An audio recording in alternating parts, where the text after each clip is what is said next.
Welcome back to Random History. I'm your navigator as we explore the little-known events and people that make history such an amazing subject. The events I delve into are probably not ones you learned about in school. No, these are the ones that, when you do hear about them, you're likely to think they could not possibly be real. But they are. In a previous episode, I mentioned that the wife of Colonel Jesse Atwood was a distant relative of John Chapman, better known as Johnny Appleseed. He was, by all accounts, a rather eccentric frontiersman that traveled through the Ohio and Indiana valleys, often depicted with a cooking pot for a hat, planting apple trees along the way. In our True Hero segment, we will hear about one of my generation's heroes, Neil Armstrong, an astronaut from both the Gemini and Apollo programs and the first man to walk on the moon. Without further delay, Random History presents the stories of Johnny Appleseed and Neil Armstrong. Johnny Appleseed is a name that evokes images of a kindly man wandering the American frontier, sowing apple seeds wherever he went, accompanied by animals, singing hymns, and wearing his cooking pot on his head. Although these images form part of the American folklore surrounding him, the real story of Johnny Appleseed, born John Chapman, is a testament to the ideals of early American settlers and the pioneer spirit. Today, we're going to delve into his life, his motivations, and his enduring legacy. John Chapman, the man behind the Johnny Appleseed moniker, was born on 26 September 1774 in Leominster, Massachusetts. His parents, Nathaniel and Elizabeth Chapman, were working-class people. John's early life was marked by struggle and hardship. His father, a Minuteman who had served in the American Revolutionary War, returned to a household devastated by his wife's death and the demands of caring for his children. From a young age, John Chapman showed a deep fascination with nature. His love for plants and the wilderness was cultivated in his youth and would later play a crucial role in his life's work. By the early 1800s, Chapman had begun his westward journey, moving from Massachusetts to the frontier lands of Ohio and Indiana. He was not just planting apple seeds. He was also engaged in the practice of establishing nurseries. This was a common practice among settlers who needed fruit trees for both food and cider production, which was essential for early American life, especially since clean drinking water was often very difficult to come by. Johnny Appleseed's image as a benevolent wanderer who freely gave away apple seeds is somewhat misleading. While Chapman was indeed a kind and generous man, his planting of apple trees was a more calculated and practical endeavor. As settlers moved westward, they needed to establish permanent homes to claim the land. According to law, planting an orchard was a key step towards securing a land grant. Chapman, recognizing the opportunity, planted nurseries in key locations throughout Ohio, Pennsylvania, Indiana, and Illinois. He would then sell or trade saplings to settlers, ensuring both their survival and his own financial success. Chapman's apples were not primarily intended for eating. The varieties of apples he propagated were used primarily to make hard cider, a staple of the American diet in the early 19th century. Cider, in fact, was often safer to drink than much of the water available at the time and became a crucial part of settlers' lives. This fact underscores Chapman's keen understanding of the economic and social needs of the frontier. His nurseries were often well organized, fenced in to keep animals out, and left in the care of neighbors or local farmers while he continued his journey. Chapman was a shrewd businessman, and his success was built on his ability to balance practicality with his ideals.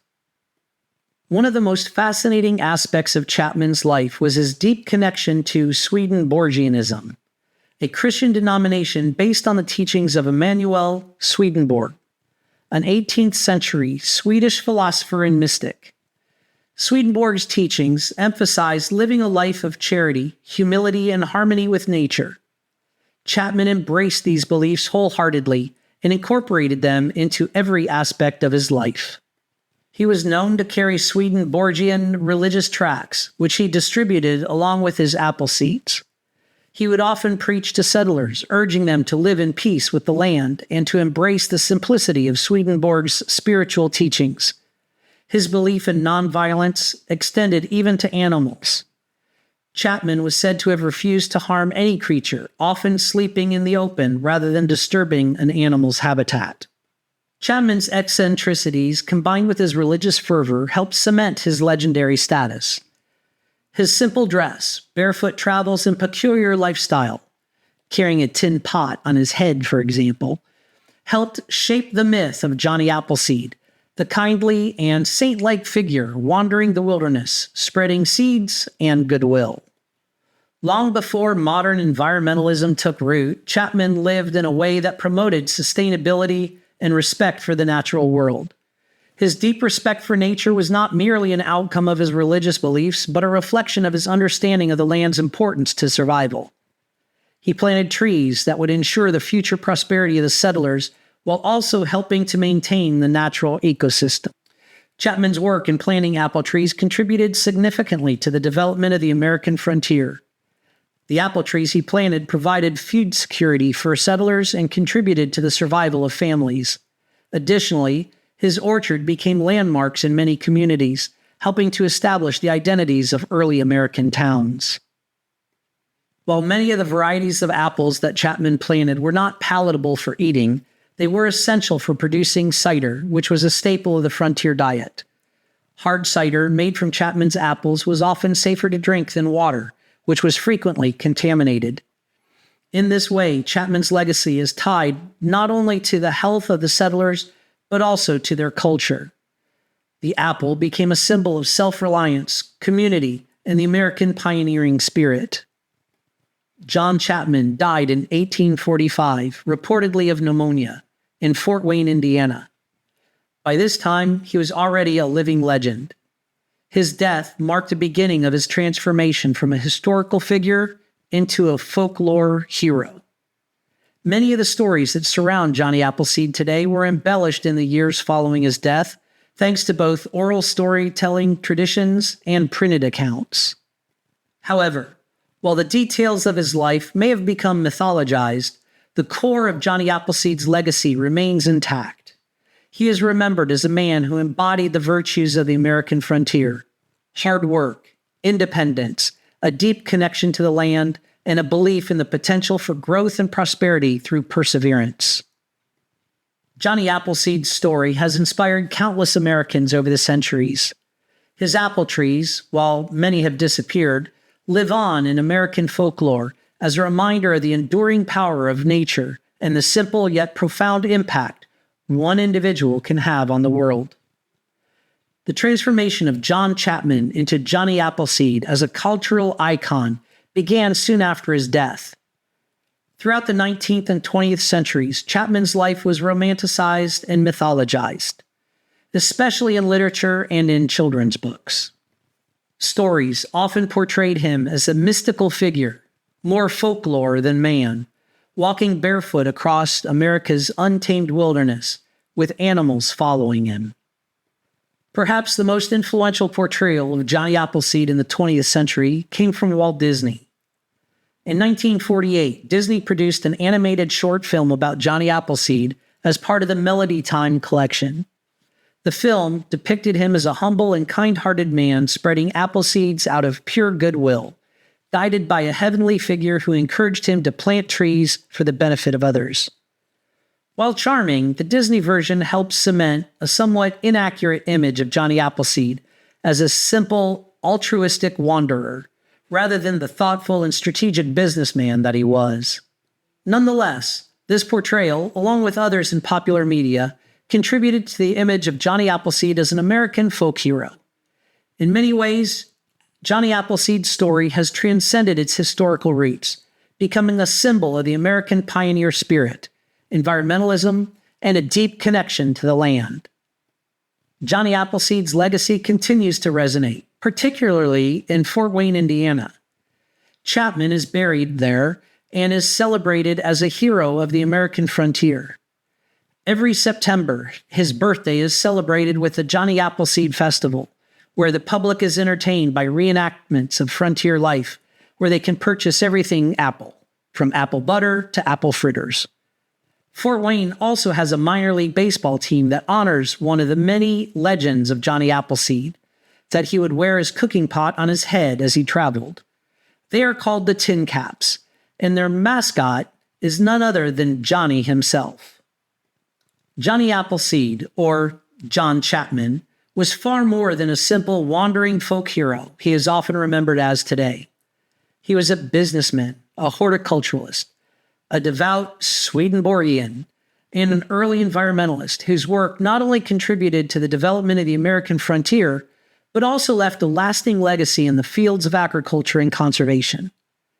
Though the myths surrounding him have grown over the years, the core of his story, a man devoted to planting, nature, and community, remains as powerful and relevant today as it was over 200 years ago. I was born in the late 60s, in the heart of the space race. NASA had kicked off the decade with a selection of 7 astronauts, the Mercury 7. After 6 missions, they moved on to the second phase of the space program, Project Gemini, and the selection of 9 additional astronauts, or the New 9 as they were called. From there, they transitioned to the third phase, the Apollo missions. After the very first American mission into space, President Kennedy challenged NASA to take us to the moon and back before the end of the decade. We were well on our way to accomplishing that goal when disaster struck.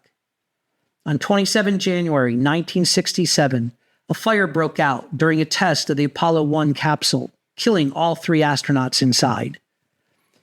It took nearly 2 years before the next manned flight took place, Apollo 7.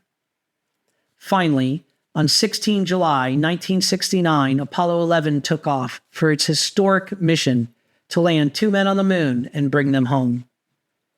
The crew of Apollo 11 was Neil Armstrong, the commander, Edwin Buzz Aldrin, the lunar module pilot, and Michael Collins, the command module pilot. These men were true heroes. They risked their lives for all mankind. Although all 3 of the men deserve recognition for today's True Hero segment, however, we'll be hearing the story of Neil Armstrong. Neil Armstrong's career with NASA is a defining chapter in the history of space exploration. Born on 5 August 1930, Armstrong was an aeronautical engineer and test pilot before joining NASA's astronaut program. Selected as part of NASA's second astronaut group in 1962, he quickly became a key figure in the Gemini and then later the Apollo programs. His first space flight was Gemini 8 in 1966, where he and fellow astronaut David Scott completed the first successful docking of 2 spacecraft in orbit, the Gemini capsule that they were in and a target capsule called the GATV. However, the mission encountered technical difficulties when a thruster malfunctioned, causing the spacecraft to spin uncontrollably. Ground control and the astronauts assumed that the issue came from the unmanned craft to which they had docked. They were wrong. As soon as Armstrong released the GATV, the spinning dramatically increased to a rate of about 1 revolution per second. Kind of like when a figure skater pulls her arms in during a spin. They accelerate. To eliminate the spin and regain control of the spacecraft, Armstrong activated the re-entry control system and flew the stricken ship by hand. Armstrong's quick thinking and calm response may have saved the mission, bringing the spacecraft back under control, but it ended the mission 3 days early due to extra fuel consumed by the maneuver. It is Armstrong's role as mission commander of Apollo 11 for which he is best known. Along with Buzz Aldrin and Michael Collins, Armstrong and his crew launched from the Kennedy Space Center on 16 July 1969. Upon reaching the moon, Armstrong and Aldrin descended in the lunar module while Collins remained in lunar orbit. Armstrong famously became the first human to set foot on the lunar surface, uttering the immortal words, "That's one small step for a man, one giant leap for mankind." The success of Apollo 11 made Armstrong an international hero, and his achievement is considered one of the greatest in American history, not to mention human history. His humility and professionalism were as admired as his technical skill.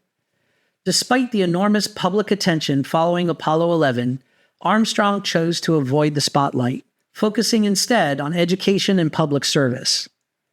He left NASA in 1971 to teach an aerospace engineering class at the University of Cincinnati, where he served as a professor for nearly a decade. Armstrong's contributions to NASA went well beyond Apollo 11. He participated in the investigation of the Apollo 1 fire and later served on the Rogers Commission, which investigated the Challenger disaster in 1986. His technical knowledge and experience as a test pilot were invaluable to these high-level reviews. Throughout his career, Armstrong's contribution to space exploration were recognized with numerous awards, including the Presidential Medal of Freedom, the Congressional Space Medal of Honor, and the Congressional Gold Medal. His alma mater, Purdue University, even named the Aerospace Engineering Building after Neil Armstrong. Though Armstrong passed away on 25 August 2012, his legacy continues to inspire generations of engineers, astronauts, and explorers. His contributions to the Gemini and Apollo programs, particularly as the first person to walk on the moon, remain among NASA's most significant achievements, solidifying his place in history as a pioneering figure in space exploration. This brings us to the end of episode 9. I hope you enjoyed the program, and I hope you'll continue listening to my future episodes. You can use the link in the podcast description to view the sources, transcripts, and even submit a request for stories you'd like to hear in upcoming episodes. Until next time, make some history of your own. Navigator out.